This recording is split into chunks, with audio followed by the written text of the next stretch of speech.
नमस्कार दोस्तों, आइए जानते हैं हे झारखंड की दिन भर की ताजा और बड़ी खबरें। आज की पहली खबर, justice Tarlok Jharkhand high court के नए मुख्य न्यायाधीश बनाए गए। हिमाचल हाई कोर्ट के justice Tarlok Singh Chauhan Jharkhand high court के नए चीफ जस्टिस बनाए गए हैं। सुप्रीम कोर्ट कॉलेजियम की सोमवार को हुई बैठक में इसकी सिफारिश की गई, जिस पर राष्ट्रपति द्रौपदी मुर्मू ने मुहर लगा दी है। झारखंड के अलावा मध्य प्रदेश, दिल्ली और पटना हाईकोर्ट में भी चीफ जस्टिस की नियुक्ति की अधिसूचना जारी की गई है।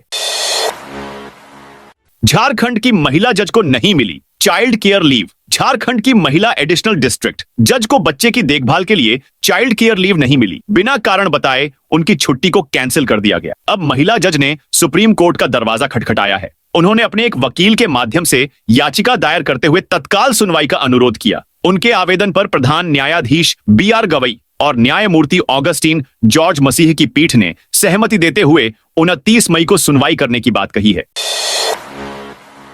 झारखंड में 29-30 मई को भारी बारिश का अलर्ट मौसम विज्ञान केंद्र में बताया कि 29 और 30 मई को कुछ स्थान पर भारी बारिश हो सकती है। इसे देखते हुए येलो अलर्ट जारी किया गया है। मौसम विभाग के अनुसार 29 मई को गुमला, सिमडेगा, खूंटी और चाईबासा के कुछ स्थान पर भारी बारिश हो सकती है। वहीं 30 मई को राजधानी रांची सहित रामगढ़, हजारीबाग, बोकारो, धनबाद, गिरिडीह, देवघर और जामताड़ा में कहीं कहीं भारी से भारी बारिश हो सकती है। शेष जिलों में छिटपुट बारिश की संभावना है। मौसम विभाग ने यह भी बताया है कि दौरान तापमान में 5 डिग्री सेल्सियस तक की कमी आएगी।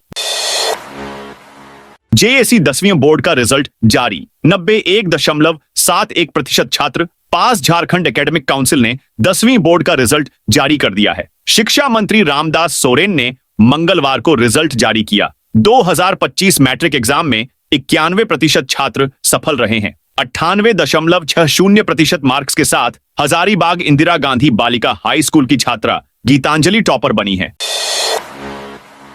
सिंगरौली पटना एक्सप्रेस ट्रेन के समय में परिवर्तन करने की मांग धनबाद मंडल के रेलवे सलाहकार समिति सदस्य मुरली श्याम सोनी सांसद विष्णु दयाल राम से उनके आवास पर मुलाकात कर गढ़वा जिला के विभिन्न रेल समस्याओं से अवगत कराया। वहीं मांग पत्र सौंपा। सांसद को सौंपे गए मांग पत्र में कहा गया है कि सिंगरौली पटना एक्सप्रेस ट्रेन संख्या 1339 का गढ़वा में समय रात्रि 10 बजे था। अब उसका समय रात्रि 1 बजे कर दिया गया है, जिससे डेहरी ऑन सोन एवं पटना पहुंचने में लोगों को बहुत कठिनाई हो रही है। यह ट्रेन पलामू गढ़वा के लिए ही खुली थी, इसलिए इस ट्रेन का समय पूर्व निर्धारित पर चलाई जाए।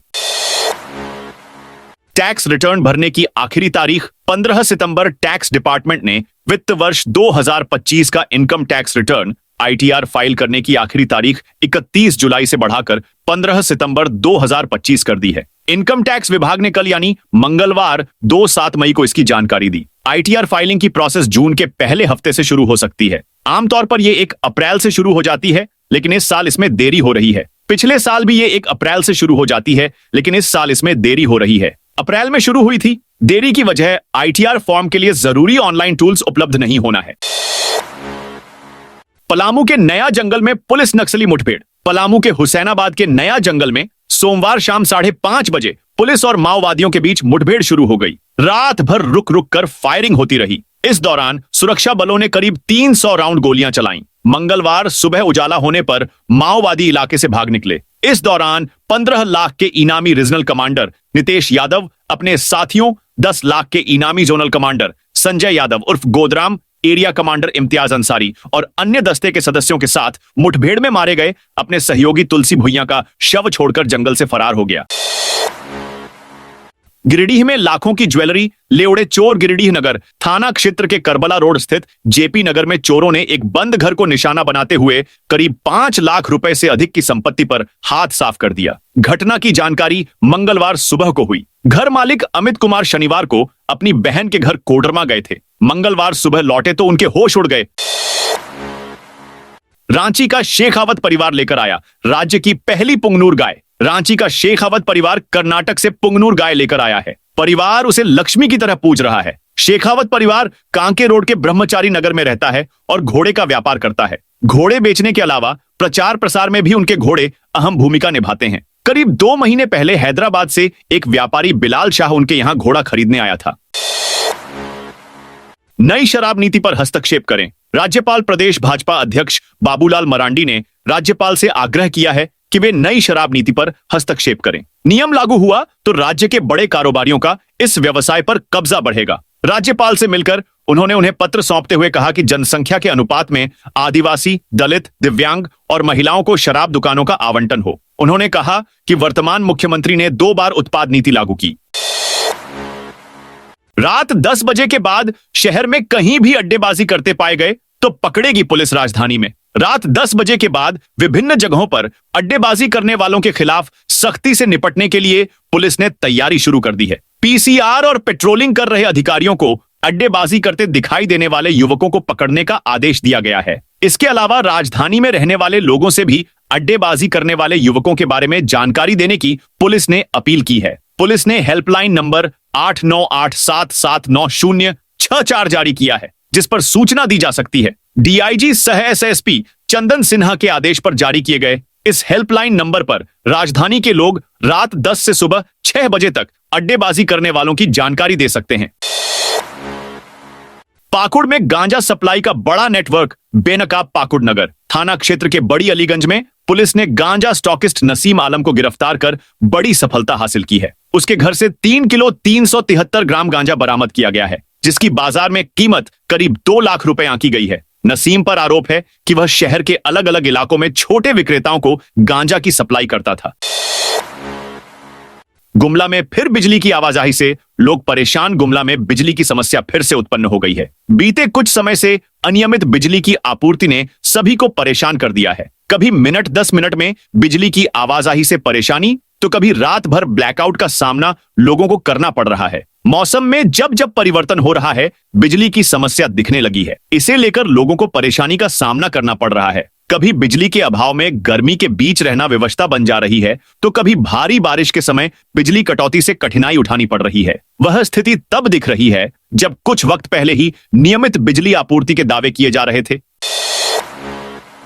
सीएस ने ड्यूटी से गायब चिकित्सक, चिकित्साकर्मी और उपाधीक्षक की 1 दिन की हाजिरी काटी। हाल ही में एक सहायक पुलिसकर्मी की मौत के बाद उत्पन्न स्थिति ने जिला प्रशासन और स्वास्थ्य विभाग को सक्रिय कर दिया है। घटना के दिन स्वास्थ्य व्यवस्था में हुई लापरवाही को गंभीरता से लेते हुए मुख्य चिकित्सा पदाधिकारी सीएस ने दोषी अधिकारियों के विरुद्ध कड़ी कार्रवाई शुरू कर दी है। इस संबंध में सिविल सर्जन डॉ. अशोक कुमार ने जानकारी दी कि जिस दिन यह दुर्भाग्यपूर्ण घटना घटी, उस दिन अस्पताल में ड्यूटी पर तैनात चिकित्सक, उपाधीक्षक और अस्पताल प्रबंधक अनुपस्थित थे। इस गैर जिम्मेदाराना रवैये को अत्यंत गंभीर मानते हुए संबंधित अधिकारियों के उस दिन के वेतन को रोका गया है और उनके खिलाफ स्पष्टीकरण नोटिस जारी किया गया है।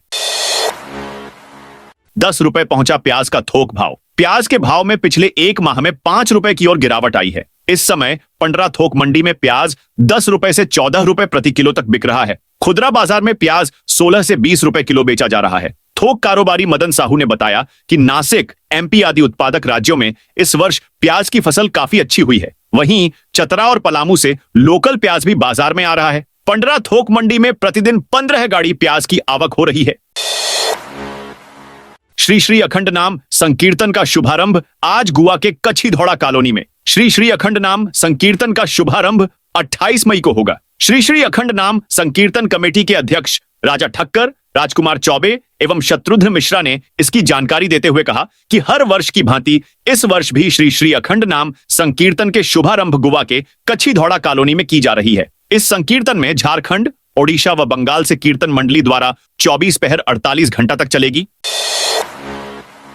आईपीएल फाइनल के लिए बीसीसीआई का खास प्लान। आईपीएल 2025 की क्लोजिंग सेरेमनी में ऑपरेशन सिंदूर के लिए सेना के पराक्रम को सलामी दी जाएगी। बीसीसीआई ने 3 जून को अहमदाबाद में होने वाले फाइनल मुकाबले में तीनों सेना प्रमुखों को आमंत्रित किया है। बोर्ड के सेक्रेटरी देवजीत सैकिया ने मंगलवार को कहा, हमने ऑपरेशन सिंदूर की सफलता का जश्न मनाने के लिए थल सेना प्रमुख जनरल उपेंद्र द्विवेदी, नौसेना प्रमुख एडमिरल दिनेश के त्रिपाठी और वायुसेना प्रमुख air chief marshal Amarpreet Singh समेत सेना के प्रमुख अधिकारियों सैनिकों को अहमदाबाद में आईपीएल का फाइनल मैच देखने के लिए आमंत्रित किया है। तो दोस्तों, यह थी आज झारखंड की बड़ी खबरें। आप इस वीडियो को कौन से जिले से देख रहे हैं, उस जिले का नाम जरूर बताइए।